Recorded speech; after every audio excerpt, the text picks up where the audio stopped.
ಅಂತ ಪ್ರತಿಭಟನೆ ಮುಂದೆ ನಾವು ಹಗಲು ರಾತ್ರಿ ಕೂಡ ಪ್ರತಿಭಟನೆ ಮಾಡಬೇಕಾದ ಪರಿಸ್ಥಿತಿ ಬರಬಹುದು. ಯಾಕಂತ ಹೇಳಿದ್ರೆ ನಮ್ಗೆ ಇವತ್ತು ದಿನನಿತ್ಯ ಕೂಲಿ ಅನ್ನುವಂಥದ್ದು ಬಹಳ ಕಡಿಮೆ. ನಿಮ್ಗೆ ಉದ್ಯೋಗ ಖಾತ್ರಿ ಎಷ್ಟು ಕೊಡ್ತಾ ಇದ್ದಾರೆ ಈ ದಿನಕ್ಕೆ? 349 ರೂಪಾಯಿ ಕೊಡ್ತಾ ಇದ್ದಾರೆ ಅಲ್ವಾ? 349. ನಾಡ ಆಲೂರು ಹಂಗಾಡಿ ಗ್ರಾಮಗಳಿಗೆ ಸರ್ಕಾರಿ ಬಸ್ ಸೇವೆಯನ್ನು ಒದಗಿಸಬೇಕು ಒತ್ತಾಯಿಸುವಂತ ಈ ಪ್ರತಿಭಟನೆಯಲ್ಲಿ ಆಗಮಿಸುವಂತ ಎಲ್ಲ ನಮ್ಮ ಸಂಘಟನೆಯ ಮುಖಂಡರೇ ಹಾಗೂ ನಮ್ಮ ಮನವಿಯನ್ನು ಸ್ವೀಕರಿಸಿಕೊಂಡಿರುವಂತಹ ಆರ್ಟಿಒ ಅಧಿಕಾರಿಗಳಿಗೆ ಹೃತ್ಪೂರ್ವಕವಾದ ಸ್ವಾಗತಿಸ್ತೀವಿ. ಹಾಗೂ ನಮ್ಮಲ್ಲಿ ನಳಿನಿ ಮತ್ತು ಉಮೇಶ್ ಕುಂದರ್ ಅವರು ಜಿಲ್ಲಾ ಮುಖಂಡರಿದ್ದಾರೆ ಕಾರ್ಮಿಕ ಸಂಘದ, ಅವರಿಗೂ ಸಹ ಹಾರ್ದಿಕ ಸ್ವಾಗತ ಕೊಡ್ತೇವೆ. ಬಂಧುಗಳೇ, ನಾವು ಹಲವಾರು ವರ್ಷಗಳಿಂದ ಆಲೂರು ಹಂಗಾಡಿ ನಾಡ ಗ್ರಾಮಕ್ಕೆ ಸರ್ಕಾರಿ ಬಸ್ ಬೇಕೆಂದು ಹೋರಾಟ ಮಾಡ್ತಿರ್ತೀವಿ. ಆದ್ರೆ ಖಾಸಗಿ ಬಸ್ನವರು ಅವರ ಬಸ್ ರೂಟ್ ಅಂದ್ರೆ, ಆದ್ರೆ ನಾವೀಗ ಹೇಳುವಂತದ್ದು ಖಾಸಗಿ ಬಸ್ ತಿಳಿದೇ ಇರುವಂತಹ ರೂಟ್. ಯಾವುದೇ ಖಾಸಗಿ ಬಸ್ ಇಲ್ಲ, ಯಾವುದೇ ಬಸ್ ಸೌಕರ್ಯ ಇಲ್ಲ. ದಿನನಿತ್ಯ ಅವರು 3 ರಿಂದ 4 ಕಿಲೋಮೀಟರ್ ದೂರ ಅವರು ನಡ್ಕೊಂಡು ಬರಬೇಕು. ಶಾಲಾ ಮಕ್ಕಳು ಕಾಡು ದಾರಿ ನಡಬೇಕಾಗಿದೆ. ಮನೆಗೆ ಕುಂದಾಪುರಕ್ಕೆ ನಮಗೆ ಮುಖ್ಯ ಪಟ್ಟಣ, ಎಲ್ಲಾ ಕೆಲಸ ಕಾರ್ಯಗಳು ನಾವು ಕುಂದಾಪುರ. ಕುಂದಾಪುರದಿಂದ ಗ್ರಾಮಕ್ಕೆ ಹೋಗೋದಕ್ಕೆ 5 ರಿಂದ 6 ಕಿಲೋಮೀಟರ್ ಬಸ್ ಹಿಡಿದು ನಡೆದು ಹೋಗಬೇಕು. 7 ರಿಂದ 8 ಗಂಟೆ ರಾತ್ರಿ ಆಗುತ್ತೆ. ಒಬ್ಬೊಬ್ಬರು ಮಹಿಳೆಯರು ರಾತ್ರಿ ಹೊತ್ತು ಕಾಡು ದಾರಿಯಲ್ಲಿ ನಡೆಬೇಕಾದ ಪರಿಸ್ಥಿತಿ ಇದೆ. ಆದ್ರಿಂದ ಈ ಭಾಗಕ್ಕೆ ಯಾವುದೇ ಖಾಸಗಿ ಬಸ್ ಇಲ್ಲೇ ಇರೋದಕ್ಕೋಸ್ಕರ ತಕ್ಷಣವೇ ನಮ್ಮ ಆರ್ಟಿಒ ಈ ಮನವಿಯನ್ನು ಸ್ವೀಕರಿಸಬೇಕು ಮತ್ತು ತಕ್ಷಣ ಮುಂದಿನ ಕ್ರಮ ಕೈಗೊಳ್ಳಬೇಕು. ನಾವು ದಣಿದು ಸಾಕಾಗಿ ಹೋಗಿದ್ದೀವಿ. ಯಾಕಂದ್ರೆ ಮನವಿ ಕೊಟ್ಟು ಸಾಕಾಗಿ ಹೋಗಿದ್ದೀವಿ. ಅದಕ್ಕೋಸ್ಕರ ಸರ್ ತಾವು ತಮ್ಮ ಕಚೇರಿ ಭಾಗಕ್ಕೆ ಬರಬೇಕಾದ ಅವಶ್ಯಕತೆ ಆಗಿದೆ. ಇದನ್ನು ತಾವು ತಡ ಮಾಡಬಹುದು. ಅತಿ ಶೀಘ್ರದಲ್ಲಿ ಆಲೂರು ಹಂಗಾಡಿ ನಾವು ರೂಟ್ ಕೊಡೋದು ಯಾಕಂದ್ರೆ ನಮ್ಮ ಮನೆ ಪಕ್ಕ ಇದೆ.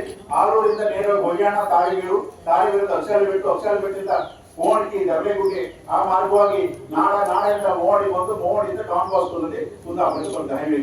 ಇನ್ನೊಂದು ರೂಟು ಕುಂದಾಪುರದಿಂದ ದೇವರಕುಂದದಿಂದ ಕ್ರಾಸ್ ಆದರೆ ಪವಿತ್ರ ಸ್ಥಳ ಹುಬ್ಬಳ್ಳಿ ದೇವಸ್ಥಾನ ಇದೆ. ಆ ಮಾರ್ಗವಾಗಿ ಅದು ಯಾವುದೇ ಬಸ್ ಇಲ್ಲ. ದೇವರಕುಂದಲ್ಲಿ ಮೇನ್ ರೂಟ್. ಆನಂತರ ಒಳ ರೂಟ್ ಬರುವಾಗ ಯಾವುದೇ ಬಸ್ಸು ಖಾಸಗಿ ಬಸ್ ಇಲ್ಲ. ಅಲ್ಲಿಂದ ಹುಬ್ಬಳ್ಳಿ ನೋಲ್ದಾಡಿಯಿಂದ ಬ್ರಹ್ಮೇಲಿಂದ ಹಳ್ಳಿಜೆಟ್ಟಿನಿಂದ ಬೋರ್ನಿಯಿಂದ ಕಟ್ಟಿಮಕ್ಕಿಯಿಂದ ವಾಪಸ್ ಕರ್ನಾಗಿ ಮಾಣಿಕೋರು, ಅಕ್ಕಲಾಡಿ, ಕುಂದಾರಂದಾಡಿಯಿಂದ ನೇರವಾಗಿ ಬೊಗ್ವಾಡಿ ಬಂದು ಬೊಗ್ವಾಡಿಯಿಂದ ದೇವರಕುಂದ ಬರ್ತದೆ. ಈ ರೂಟಲ್ಲಿ ಯಾವುದೇ ಖಾಸಗಿ ಬಸ್ ಇಲ್ಲ. ನಾವು ಯಾವುದೇ ಮನೆ ಕೊಟ್ಟರು ಸಹ ನಮ್ಮ ಅಧಿಕಾರಿಗಳು ಖಾಸಗಿ ಬಸ್ಸು ಕೋರ್ಟ್ ಸ್ಟೇಟ್ ಇರ್ತಾರೆ. ಇಲ್ಲಿ ಸ್ಟೇಟ್ ಪ್ರತ್ಯೇಕ, ಯಾಕಂದ್ರೆ ಅವರು ತಿರುಗಾಟ ಮಾಡೋದಿಲ್ಲ. ಯಾವುದೇ ಖಾಸಗಿ ಬಸ್ ಇಲ್ಲ.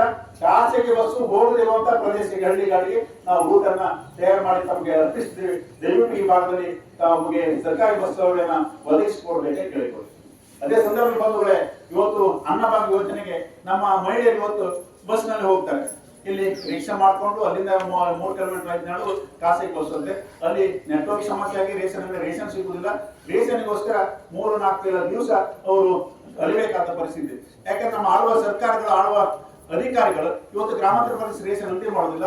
ಇನ್ನೊಂದು ಕಡೆ ಏನು ಅನ್ನಭಾಗ್ಯ ಯೋಜನೆ ಇದೆ, ಆ ಯೋಜನೆಗೆ ಅಕ್ಕಿ ಫ್ರೀ ಅಂತ ಹೇಳಿದ್ರೆ ಆ ಅಕ್ಕಿ ತರಲಿಕ್ಕೆ 2-3 ದಿವಸ ರಜೆ ಮಾಡಿ ಅಲಿಬೇಕಾಗತ್ತೆ. ಅನ್ನೋ ಅಕ್ಕಿನ ಸಹ ಇವರು ಆಟೋ ರಿಕ್ಷಾ ಅಥವಾ ಬಸ್ಸಲ್ಲಿ ಬಂದು ಅಲ್ಲಿಂದ ಹೊತ್ಕೊ ಬರೋದಕ್ಕೆ ಅಕ್ಕಿ ರೇಟ್ ಒಂದೇ ತಿಂದು ಡಬಲ್ ರೇಟ್ ಬರುತ್ತೆ. ಯಾಕಂದ್ರೆ ಅನ್ನಭಾಗ್ಯ ಯೋಜನೆ ಸಹ ಅದು ವೈಫಲ್ಯಗಳು ಕಾಣ್ತಿದ್ವಿ ಈ ಗ್ರಾಮ. ಯಾಕಂದ್ರೆ ಅನ್ನಭಾಗ್ಯ ಯೋಜನೆಯಲ್ಲಿ ಗ್ರಾಮಾಂತರ ಪ್ರದೇಶದಲ್ಲಿ BPL ಕಾರ್ಡ್ಗಳಿಗೆ ಫ್ರೀ ಆಗಿ ಅಕ್ಕಿ ಕೊಡ್ತಾನೆ ಹೇಳ್ತಾರೆ. ಆ ಅಕ್ಕಿ ಅಂದ್ರೆ ನಿಜವಾಗಿ ನಮ್ಮ ಮಹಿಳೆಯರು ಸಿಗ್ತಾ ಇಲ್ಲ ಫ್ರೀ ಆಗಿ. ಯಾಕಂದ್ರೆ ಅವರು 5-6 ಕಿಲೋಮೀಟರ್ ನಡೆದು ಹೋಗಿ ಅಕ್ಕಿ ಚೀಲ ಹೊತ್ಕೊ ಬಂದು ಮನೆ ಹಾಕುವಾಗ 2-3 ದಿನಗಳು ಆಗ್ತದೆ. ಯಾಕಂದ್ರೆ ಇಂಟರ್ನೆಟ್ ಸಮಸ್ಯೆ ಒಂದ್ ಕಡೆ, ಇನ್ನೊಂದ್ ಕಡೆ ಬಸ್ ಸರಿಯಾದ ಸಾರಿಗೆ ವ್ಯವಸ್ಥೆ ಇಲ್ಲದಕ್ಕೋಸ್ಕರ.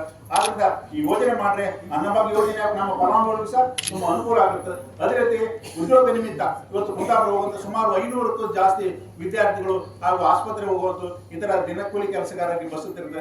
ಅವರೆಲ್ಲರ ಒಂದು ಕಷ್ಟವನ್ನ ತಾವು ನೋಡ್ಬೇಕು.